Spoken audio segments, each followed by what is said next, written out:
자, 이제 한 템포 좀 여유를 갖고요. 오늘 우리 시장에서 눈여겨볼 만한 종목이라든가 업종군의 움직임을 좀 자세히 짚어드리겠습니다. 오늘 스튜디오에는 메리츠종금증권 여의도금융센터의 이정훈 연구원 나와 계십니다. 어서 오십시오. 안녕하십니까? 예, 안녕하십니까? 네. 일단은 연구원님과 함께 어떤 이슈들 말씀 나눠볼지 화면으로 정리해봤습니다. 보시죠. 네, 두산인프라코어 외국인 기관 동반 매수가 들어오면서 오늘 상승하고 있는 모습 보이고 있는데요. 어떤 특징적인 배경이 있는지 살펴드리겠습니다. 제약바이오주 좀 엇갈린 움직임이 나오고 있습니다. 코론생명과학 같은 경우에 기술 수출 계약 소식이 들려왔죠. 최근 그래도 시장 대비해서 강한 모습, 그냥 선방하는 모습은 보여주고 있는데요. 엇갈린 이 제약바이오주의 종목들 이야기 나눠보겠습니다. 그리고 하나테크인 상당히 뭐라 그럴까요? 이틀 사이에 이렇게 급락을 하다니요. 지금쯤 이제 좀 진정이 될 수 있을지, 어떤 전망을 유지하는 것이 가능한지 의견 구해보겠습니다. 네, 먼저 두산인프라코어 이야기부터 나눠보겠습니다. 물론 두산그룹주 같은 경우에는 이제 또 상장 이슈가 있어서 굉장히 그동안 상방을 해오긴 했는데, 일단은 두산인프라코어 좀 다른 측면에서 봐야 될 부분도 있다고 해서요. 미국 대선과도 좀 연관지어 볼 수 있다는 얘기가 나옵니다. 예, 맞습니다. 예, 한번 들어볼까요? 예, 도널드 트럼프 대선 후보 지지율이 힐러리 클린턴 지지율을 처음으로 추월을 하면서 미 연방수사국인 FBI 클린턴 이메일 제스처로 대선판이 초박빙 양산으로 좀 치닫고 있습니다. 지난 10월 글로벌 시황을 좀 돌이켜보면요. 거래 부진이었다라고 말할 수가 있는데요. 한국뿐 아니라 미국을 비롯한 글로벌 증시 현상 역시 공통된 현상이었습니다. 거래 부진 현상이 심화되던 가장 큰 요인은 11월 초반 주요 이슈에 대한 우려라고 좀 생각을 해볼 수 있는데요. 11월 2일 FOMC, 3일 BOE 통화정책회의에 이어 8일 미 대선이라는 이벤트가 있어서 당분간은 눈치 보기 장세가 좀 예상이 됩니다. 그래도 그 중에 당연 첫 번째 관심사는 미 대선일 텐데요. 오늘 두 후보자가 공통으로 공략을 걸고 있는 SOC, 인프라 쪽으로 좀 수혜주를 좀 짚어보는 시간을 좀 가져보겠습니다. 힐러리 클린턴 재임 중 2,750억 달러 인프라 추가 투자 공약, 그리고 트럼프 역시 인프라 관련 예상 증액 주장, 누가 되든 건설 및 건설 자재 화랑이 예상되는 대목입니다. 국내 수혜주를 따져보겠습니다. 철강 쪽으로 포스코 직접적인 수혜보다는 간접적인 수혜가 가능하다고 보여지고요. 미국에서는 철강 사용량이 늘면 전체적으로 철강이 좋아지기 때문에 수혜를 좀 받을 수 있다고 생각을 합니다.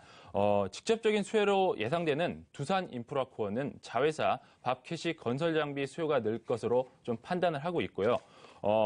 DY 파워도 건설 장비에 쓰이는 유압기기를 국내외 굴지 회사가 납품하고 있습니다. 한국, 미국 매출이 60%에 이르기 때문에 이 역시 간접적인 수혜가 가능하다고 보고 있습니다. 그리고 미국 캐터필더 및 글로벌 건설 장비 생산자들과 장기적인 협력 관계를 유지하고 있는 진성 TC도 수혜가 가능하다고 보고 있습니다. 이 중에서는 당연히 좀 두산인프라코어가 오늘 외국인과 기관이 동시 매수를 하면서 좀 이슈가 되고 있는데 이걸 좀 수혜주를 좀 한번 보겠습니다. 그나마 그 두 후보의 공통된 부분, 그 인프라 투자 관련해서 건설 좀 중장비 쪽에, 그래서 두산인프라코어 좀 이런 쪽에 그래도 그나마 모멘텀이 살아있다 이런 말씀이시군요. 두산인프라코어 짚어드렸고요. 이번에는 제약바이오주로 넘어가 보겠습니다. 신뢰도 회복을 좀 노리고 있는, 어찌 보면은, 제약바이오주인데, 글쎄요, 코롱생명과학이 그래도 5천억 원대 기술 수출 계약 소식이 들려왔는데, 지난주부터 모르겠습니다. 이제 반등이 그냥 시장 대비해서 흐름이 좋았거든요. 오늘 오히려 좀 차익 실현이 나오면서 좀 하락 반전한 모습은 나오고 있고요. 하지만 그 외에 또 에스텍파마 같이 좀 수출 계약 해지되는 기업 이야기들도 들려서 더욱더 하락폭을 키우고 있는 종목들도 있어서 제약바이오주 한번 점검을 제대로 부탁을 드리겠습니다. 네, 제약바이오주 엇갈린 호재.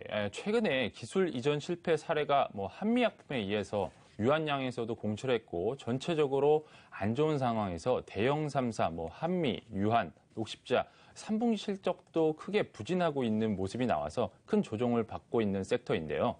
이번에 호재와 악재가 나온 종목들을 살펴보면 먼저 호재가 나온 코오롱 생명과학, 일본의 5천 원 규모의 기술 수출 계약 소식에 주가가 좀 상승을 했습니다. 그리고 세계 최초로 퇴행성 관절염 세포 유전자 치료의 인보사를 일본 기술 수출을 했고요. 인보사 같은 경우는 뭐 한 17년 동안 연구를 해서 수출을 했다고 하고요.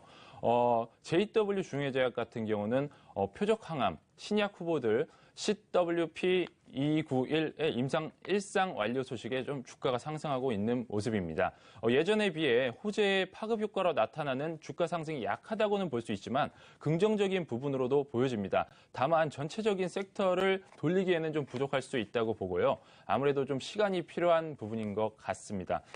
좀 악재로 엑스테파마도 좀 얘기를 드리겠는데요. 수출 계약 해지에 주가가 하락하고 있는 모습이고 MRI 조영제 수출 계약이 또 해지가 되었고 최초 계약 상대인 인사이드 에이전트를 인수한 아파그 헬스케어로부터 일방적인 계약 해지 통보를 받았습니다. 해지 금액은요 76억 8,400만 원 규모로 작년 매출의 17% 규모에 좀 해당을 하고 있습니다. 이에서 2015년 7월 주가 4만 1,000원이었는데 현재는 11,000원대를 나타내고 있고요. 악재로 인해 주가가 약세가 계속되지만 워낙 낙폭이 커서 주가에 좀 이런 악재에는 좀 둔감해질 수 있는 수준의 주가로 보여집니다. 결론적으로 제약바이오 섹터는 분위기를 돌릴 만한 정책적인 이슈가 나올 때까지는 좀 시간이 필요할 것으로 좀 보여집니다. 네, 알겠습니다. 시간이 좀 더 걸릴 것 같다 이런 말씀이시고요. 자, 끝으로 한화테크인 한 종목도 보겠습니다. 올 들어서 이 주가 상승세가 상당히 눈에 띈 종목 아니었겠습니까? 올 초 이 3만 원 초반대로 시작을 해서 2배 이상 상승하는 모습을 보였는데 지금 이틀 사이에 6만 원대 주가가 4만 원대로 내려왔습니다. 글쎄요, 이 어제 기관의 어떤 투매가 나오면서 외국인도 좀 매도량이 제법 컸고요. 어제 개인이 거의 다 받는 모습을 보였거든요. 글쎄요, 이 4분기 이후에 좀 전망까지도 안 좋은 것인지 한번 고민을 해봐야 되는데 이렇게 쏠림 현상이 좀 나타났는가 좀 뭘 여쭤보고 싶습니다. 한화테크인 점검해 주시죠. 예, 한화테크인 전일 주가 21% 하락을 하고 오늘도 추가적인 하락이 나오고 있습니다. 어제 실적 발표를 했는데요. 매출이 3분기 실적 발표 8,873억에 영업이익이 440억 이게 나왔고 전년 동기 대비 매출은 37% 성장했고 이익도 83% 성장을 했습니다. 예. 네, 문제는 시장 컨센이 540억까지 봤는데 컨센보다는 18% 정도 적게 나와서 시장 체력이 안 좋은 상황이라 쇼크로 좀 판단한 걸로 보여지고 있습니다. 2분기 때 친마운트와 압축 부분이 흑자로 전환되면서 실적 기대감이 컸는데요. 3분기 관련 매출액이 전분기보다 16에서 17%가량 하락을 하면서 네. 이 부분이 적자로 돌아선 게 실적 감소 원인이지 않나 생각이 됩니다. 이렇게 되면 4분기 실적 눈높이도 낮춰야 된다라는 얘기가 나오면서 오늘 추가적인 하락이 나온 것 같습니다. 정리하자면 그만큼 시장의 눈높이는 좀 높아졌다라고 말할 수 있겠고요. 올해 주가가 지속적인 상승을 배경으로 지배구조 변경의 체질 개선과 두산 DST 및 한화탈레스 지분 인수, 그룹 차원의 방산 분야 수주 호조 등 긍정적인 이벤트가 집중되어 있기 때문인데요. 여기서 질적 개선 이야기를 위해서는 산업 장비 및 에너지 분야에서 한계 산업에 대한 효과가 좀 이루어질 것으로 보여지겠습니다. 거기에 최근에 정치적인 좀 이슈들이 좀 있죠. 이는 방산업종 전반에 걸친 밸류에이션 축소 요인으로 될 수 있다고 좀 보고 있습니다. 방산업은 정부 주도 사업이기 때문에 최근 정책적인 이슈들로 인해 불확실성이 증가한 것으로 해석하고 있습니다. 단기에 투자 심리가 빠르게 회복되기는 쉽지 않지만 전일과 금일 주가 하락은 좀 과도한 현상이라고 파악되면서 투자 기간을 좀 늘려간다면 주가 하락을 좀 매수 기회로 한번 삼아보는 게 어떨까 생각합니다. 네, 그래서 목표 주가도 한 6만 원 선까지는 좀 회복이 가능하겠다. 이것은 한 어느 정도 시점까지 중장기라고 하면은 좀 예상을 하시는 건지요? 이제 방금 말씀드렸던 대로 좀 정부에서 어느 정도 좀 정책이 나올 때까지라고 좀 조심스럽게 좀 말씀을 드릴 수 있겠습니다. 네, 예. 알겠습니다. 자, 메리츠 종금증권 여의도 금융센터의 이정훈 연구원과 함께 오늘 오전장 이슈들 정리해봤습니다. 수고 많으셨습니다.